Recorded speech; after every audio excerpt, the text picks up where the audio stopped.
The email notification chimed on my screen at 4:27 in the afternoon, the subject line reading, "Urgent meeting requested, 9 o'clock tomorrow morning."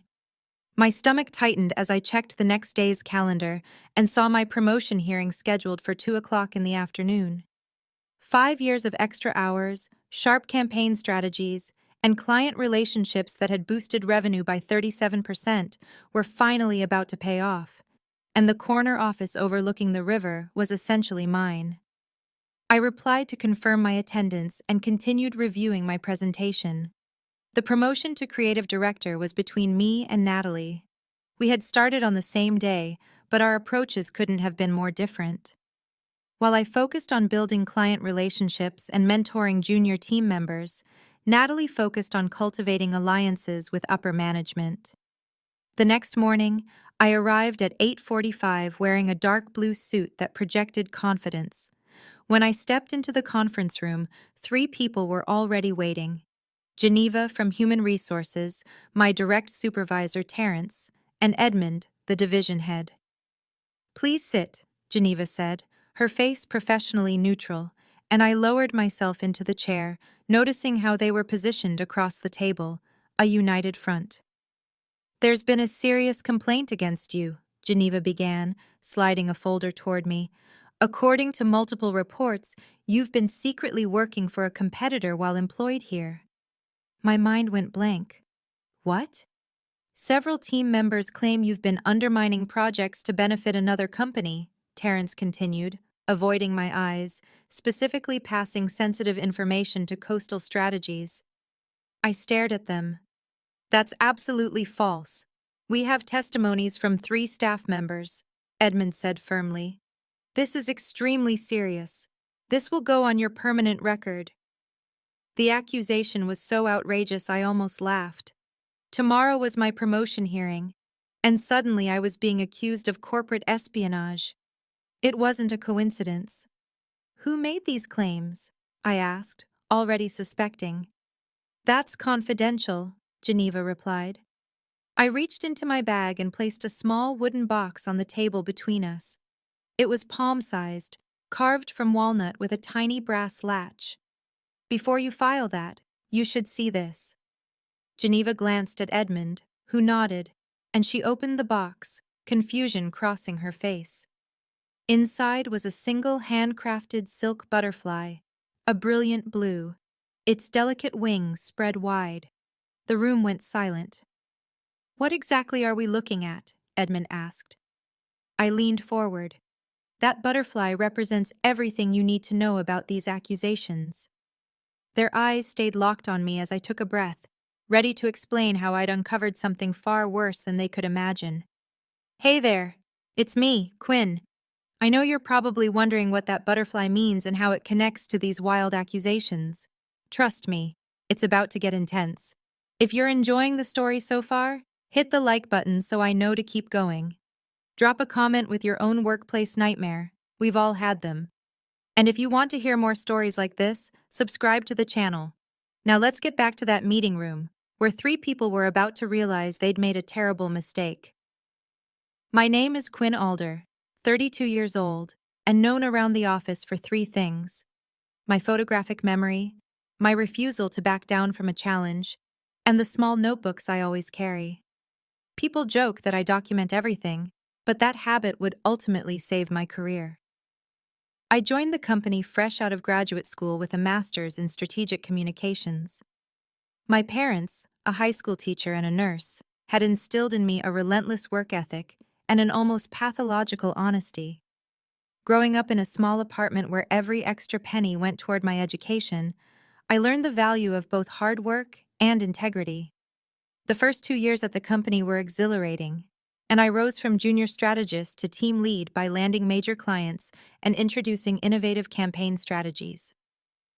By year 3, I was running my own team and had started to catch the attention of senior leadership, and that's when I first crossed paths with Natalie Breyer. Natalie transferred from the West Coast office with glowing recommendations and immediately positioned herself as my competition. Where I built my reputation on results, Natalie built hers on perception. She was exceptionally skilled at taking partial credit for successful projects while distancing herself from failures. Quinn is so detail-oriented, she'd say in meetings. Sometimes I worry she gets lost in the minutiae and misses the bigger strategic picture. Her subtle undermining was masterful. She praised me publicly while quietly planting doubt about my abilities. Terrence became our supervisor during my 4th year. He had a reputation for playing favorites, and Natalie quickly became his golden employee.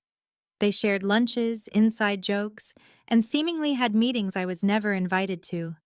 6 months ago, the creative director position opened up, and both Natalie and I applied. The selection process included client feedback, team evaluations, and a final presentation to the leadership team. I spent weeks preparing, analyzing 5 years of campaigns, identifying patterns in successful strategies, and developing a 3-year vision for the creative department. 2 weeks before the presentation, strange things began happening. First, a major client called, confused about why we'd suddenly changed direction on their campaign. I never approved those changes, I said, reviewing the materials they'd received. Well, someone from your team said you authorized a complete overhaul, the client replied. Then documents started disappearing from my digital folders. My presentation draft vanished, forcing me to rebuild it from an older version.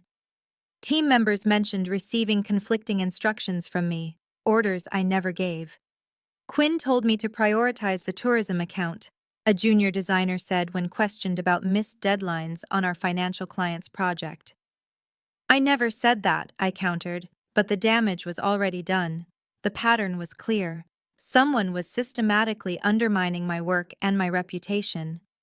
At first, I suspected Natalie, but the sabotage felt too widespread for just one person.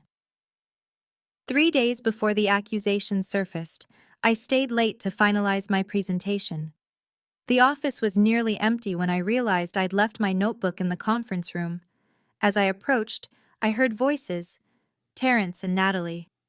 "It's handled," Terrence was saying. "Quinn won't be a problem after Friday." "You're sure it'll work?" Natalie asked. "She's resourceful." "Trust me," Terrence replied. "The evidence is convincing. By this time next week, you'll be moving into the director's office." I froze, my heart pounding. They were planning something meant to discredit me before my promotion hearing. Instead of confronting them, I retreated silently. If they were manufacturing evidence against me, I needed to understand it before defending myself. The next morning, I arrived early and placed a small recording device under my desk. I wasn't sure exactly what I was looking for, but I needed protection. I also began carefully tracking every communication, every file access, and every meeting. That evening, while reviewing the day's recording, I heard someone enter my office while I was in a client meeting. The sounds were unmistakable: drawers opening, papers shuffling, keyboard clicks. When I checked my computer logs, I saw that someone had accessed my email and sent messages to a Gmail address I didn't recognize. The subject line read, "Weekly update on campaign metrics." That's when I understood they weren't just sabotaging my promotion. They were framing me for corporate espionage. I needed to act fast. The accusation meeting was clearly their trap, but they hadn't expected me to bring that butterfly. What they didn't know was that the small blue butterfly represented months of meticulous counterintelligence, work that was about to expose something far bigger than a simple promotion rivalry. "The butterfly," I said to the 3 people staring at me across the table, "was a gift from my grandmother. She taught me that butterflies don't fight predators directly. They create illusions that reveal the truth." I reached back into my bag and pulled out a black notebook. 2 months ago, I noticed something unusual. Our bid numbers were appearing in competitors' proposals, not leaked by me, but by someone with executive access. Edmund leaned forward, his eyes narrowing. "That's a serious accusation." "Which is exactly why I needed irrefutable proof," I replied, opening the notebook. "What you're about to see will change everything about this company. Are you ready to see the truth behind the illusion?"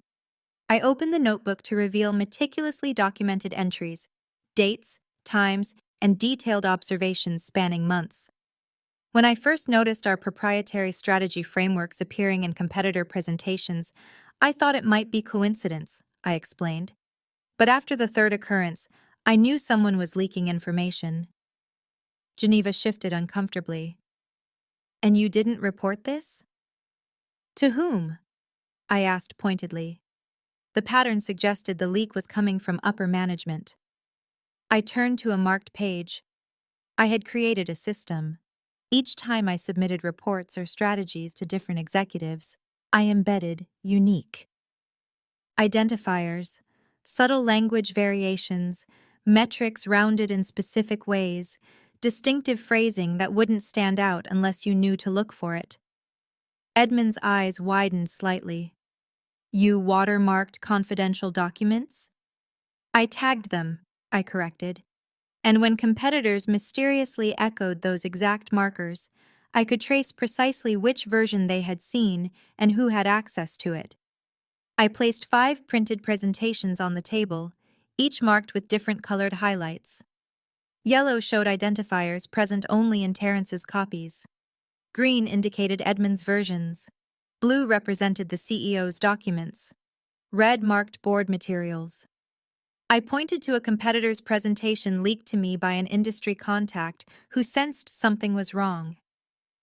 Notice the yellow highlights appearing consistently in their materials across multiple presentations. The leak wasn't coming from my team, it was coming from Terrence's copies. The room fell silent. Terrence's face flushed a deep red. This is absurd, he stammered. You fabricated all of this. The butterfly pattern never lies, I said quietly. But that wasn't all I'd uncovered. I produced a second notebook. Once I realized what was happening, I began tracking everything more carefully. Communication patterns, meeting schedules, financial records. I slid the notebook toward Geneva. 2 weeks after every major client signing, Terrence receives a deposit into an offshore account. The amounts correlate to roughly 3% of each deal's value. You've been spying on my personal finances, Terrence shot to his feet. That's illegal. Actually, these are public records from a lawsuit related to your divorce, I clarified. Your ex-wife's attorney submitted them as evidence of hidden assets. They're available in court filings. Edmund turned toward Terrence, his expression hardening. You've been selling our information. She's making this up, Terrence shouted. This is a desperate attempt to save her job. If I'm making it up, I replied calmly, then how do I know about your meetings with Zach Palmer from Coastal Strategies? The same meetings you've been having twice a month at the Riverside Cafe, always between 6:30 and 7:15 in the morning. His face drained of color. Or the fact that 3 days ago you and Natalie met in conference room B, where you said, and I quote, Quinn won't be a problem after Friday, and promised Natalie the director position. You were eavesdropping, he sputtered. I overheard you accidentally, I said, but after that, I began recording conversations in my own office. I pulled a small device from my pocket. That's how I know someone entered my office during client meetings, accessed my computer, and sent emails to create the illusion I was sharing information with competitors. I turned to Geneva. That's what these accusations are really about. Terrence needed to discredit me before I uncovered what he was doing, and he used Natalie to help build a false narrative. Edmund's jaw tightened. These are extraordinary claims. With extraordinary evidence, I replied, pulling out a flash drive. This contains the tagged documents, the leak patterns, the email logs showing access to my account while I was in meetings Terrence himself scheduled. Geneva took the drive hesitantly. If this is true, it gets worse, I interrupted. Natalie wasn't Terrence's first accomplice. Over the past 2 years, 5 women in senior roles were pushed out after similar misconduct accusations, all competing for promotions against candidates Terrence favored. I laid printed HR records on the table, documents I'd quietly gathered from sympathetic colleagues who had also noticed the pattern. Amamira Chen, Destiny Williams, Josephine Rodriguez, Krista Parks, and Ella Thompson. All accused just before promotion decisions, all forced out, all replaced by people who now reported directly to Terrence, expanding his influence throughout the company. Edmund looked shaken. This is systemic. It's strategic, I corrected, and it's been happening right under everyone's noses. Terrence lunged across the table, grabbing for my notebooks. You manipulative little... Edmund caught his arm. Sit down, Terrence. You're believing her? He snarled.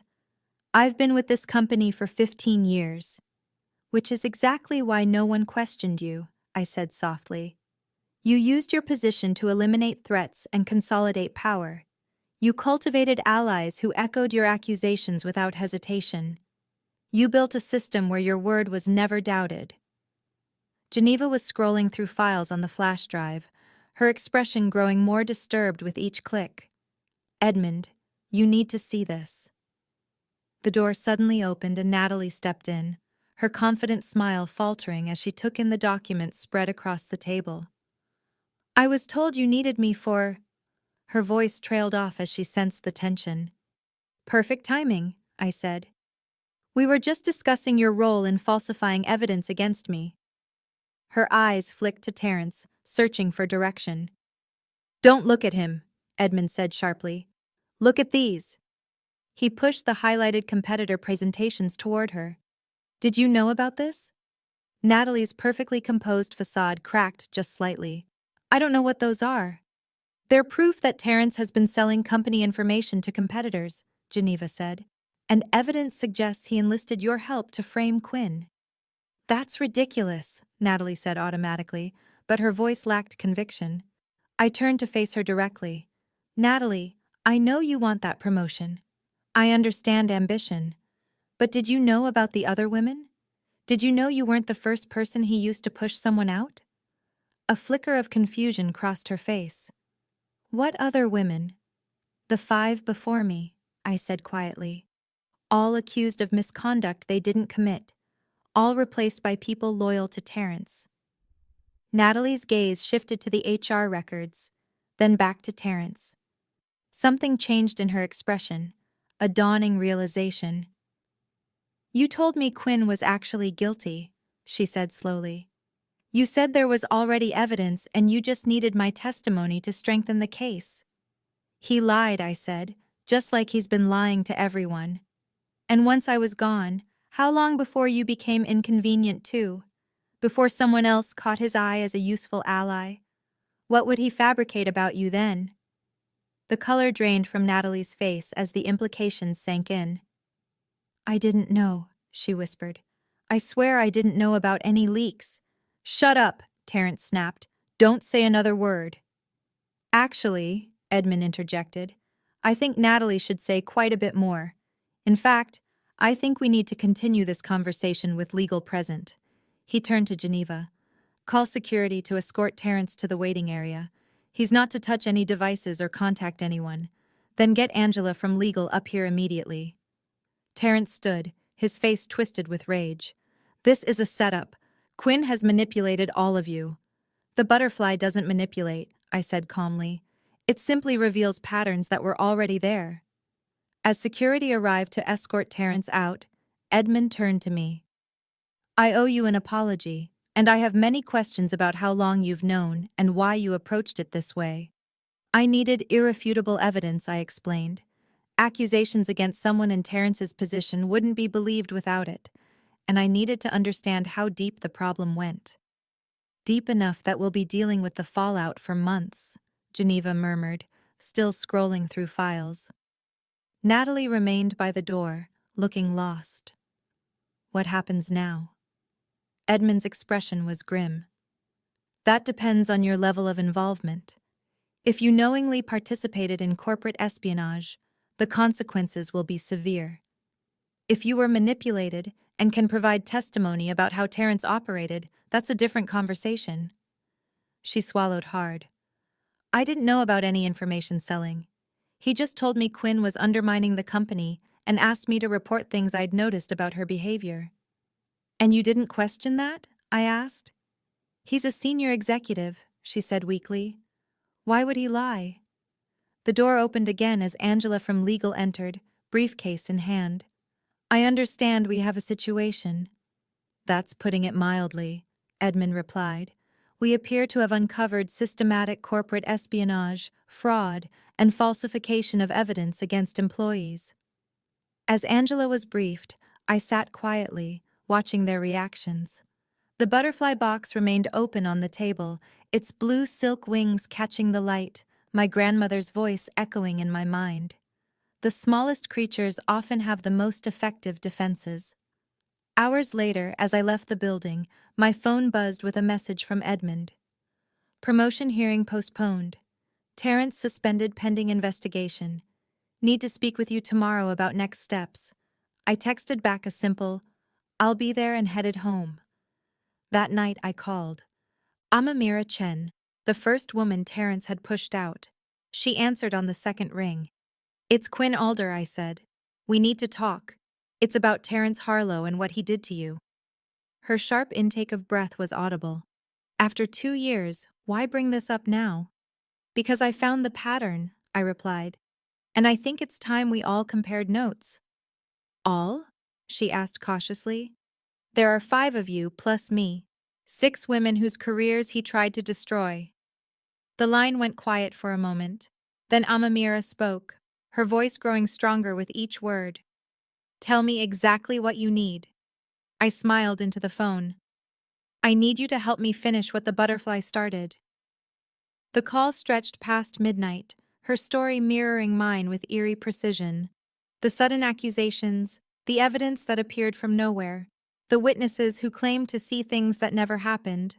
And by the time we hung up, she had agreed to contact Destiny Williams while I reached out to Josephine Rodriguez. Within 48 hours, all 6 of us were connected. We created a secure group chat and began sharing our experiences. And with each story, another piece of Terrence's methodology came into focus. How he identified targets, cultivated allies, manufactured evidence, and systematically removed anyone he couldn't control. He waits until you're about to succeed, Krista explained during our first video call. My accusation came 3 days before I was supposed to present a new client strategy that would have doubled my department's revenue. Same pattern, Ella nodded. He strikes when you're most visible, when pushing you out will create the biggest cautionary tale for everyone else. Josephine, who had left the company 8 months earlier, leaned closer to her camera. The question is, what do we do with this information? Quinn still works there. The rest of us have moved on. Have we? Destiny challenged. I took a role with less responsibility and lower pay because my reputation was damaged. I'm still rebuilding what he took from me. I listened as these brilliant women described how Terrence had derailed their careers, watching their expressions as anger slowly gave way to determination. They weren't broken, just redirected, like water carving new paths after a dam is built. I have a proposal, I said finally, but it requires commitment from all of us. The next morning, I met with Edmund and Angela in the CEO's office. Victor Porter, the CEO, was a tall man with thoughtful eyes who listened closely as I outlined what I had uncovered. This pattern of behavior represents more than just Terrence's misconduct, I explained. It exposes structural weaknesses in how the company handles accusations, evaluates evidence, and protects employees from retaliation. We're taking immediate action against Terrence, Victor assured me. His employment has been terminated, and we're reviewing every promotion decision he influenced. That addresses the symptom, not the disease, I replied. What about the culture that allowed him to operate undetected for years? What about the executives who accepted his recommendations without question? What about the HR processes that failed to recognize the pattern? Victor leaned back, studying me. You've clearly given this a great deal of thought. I've had considerable motivation, I countered. What are you proposing? Edmund asked. I placed a document on the table. This is a comprehensive reform plan developed with input from the 5 other women Terrence pushed out. It includes new accountability structures, independent review boards for misconduct allegations, and anonymous reporting systems with real protections. Angela skimmed the document, her eyebrows lifting. This is extremely thorough. There's more, I continued. We want independent audits of all promotion decisions from the past 5 years, with corrections made wherever bias is identified. We want compensation for career disruption for the women who were pushed out. And we want a public acknowledgement of the systemic failures that allowed this to happen. Victor's expression tightened. That's asking a lot. Actually, I said evenly, it's the minimum required to avoid the alternative. Which is, Edmund asked carefully, a joint lawsuit from 6 women with documented evidence of systemic discrimination, fraud, and corporate negligence, combined with press coverage detailing how the company's leadership enabled Terrence's behavior for years. The room went silent. You're threatening us, Victor said at last. I'm offering you a choice, I corrected. Address these issues privately and thoroughly now, or address them publicly and painfully later. Quinn, Edmund began, his tone conciliatory.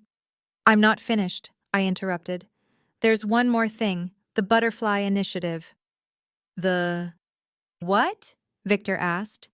I handed him another document. A new company division focused on ethical business practices and workplace culture. Led by the 6 women who experienced Terrence's tactics firsthand, we know exactly where the vulnerabilities are because we lived them.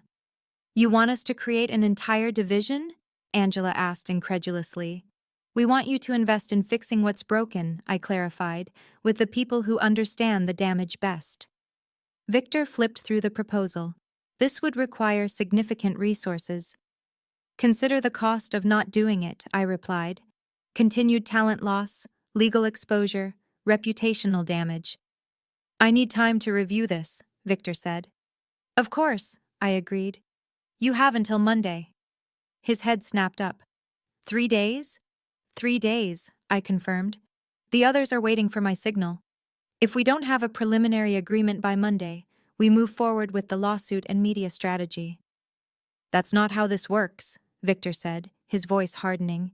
You don't dictate terms to this company. Actually, I smiled slightly. That's exactly how this works, because while you've been focused on Terrence, you haven't asked the most important question. Which is? Edmund asked. How deep does this go? How many other executives were aware of or benefited from Terrence's methods? How many promotion decisions across the company were influenced by similar tactics? I leaned forward. Because we've been comparing notes, and we have names, multiple names. Victor paled slightly. You're bluffing. I opened my phone and showed him a document filled with highlighted names, dates, and incidents. Am I? The weekend passed in intense anticipation as the other women and I continued building our case, reaching out to additional employees who had endured similar treatment. By Sunday night, our evidence file had doubled in size, and 4 more women had joined our coalition. Monday morning, my phone rang at 7:15 a.m. It was Victor. We need to talk, he said tersely. My office. 8 a.m.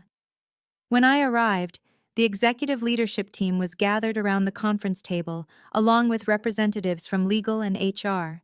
A thick stack of documents placed in front of each person. Victor gestured for me to sit. We've reviewed your proposals, he said. I waited, my expression neutral. They're ambitious, he continued. Possibly unrealistic in their current form.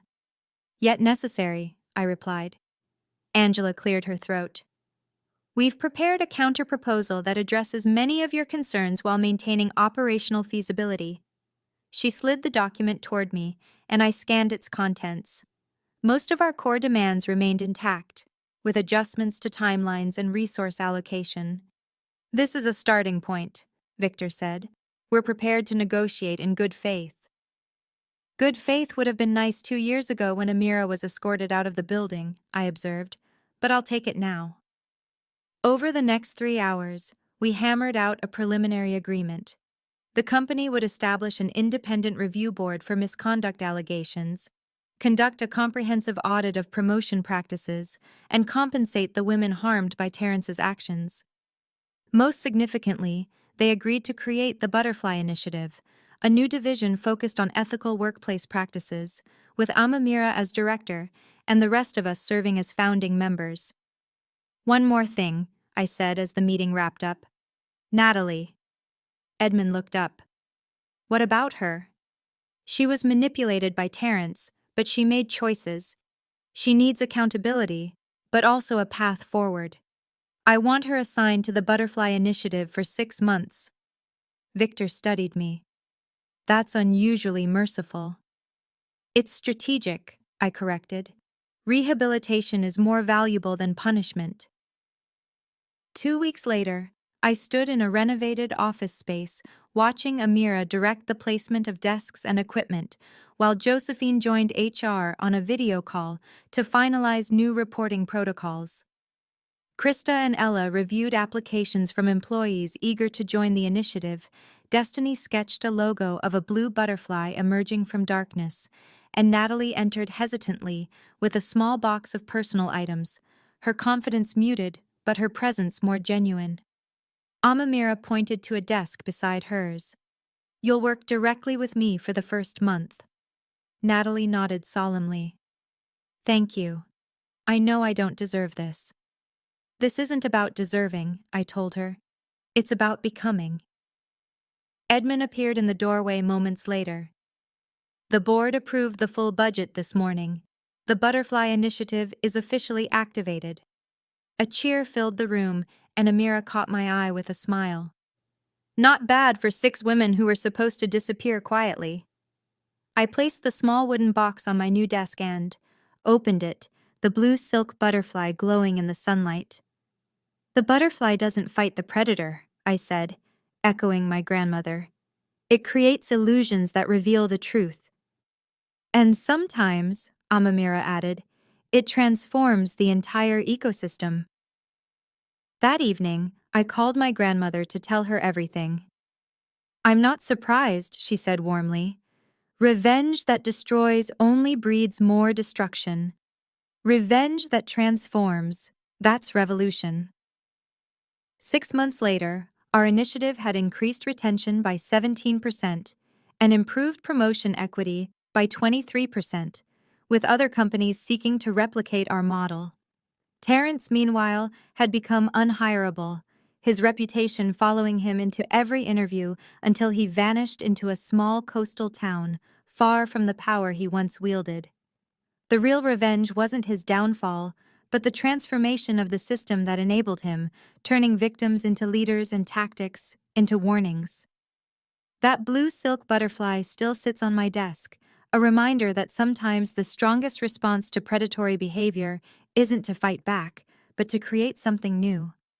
If this story resonated with you, hit the like button, share it with someone facing their own workplace battle, and drop a comment with your experience. Subscribe for more stories about justice, transformation, and the quiet power of those who refuse to be silenced. Remember, every butterfly was once a caterpillar that survived the darkness before learning how to fly.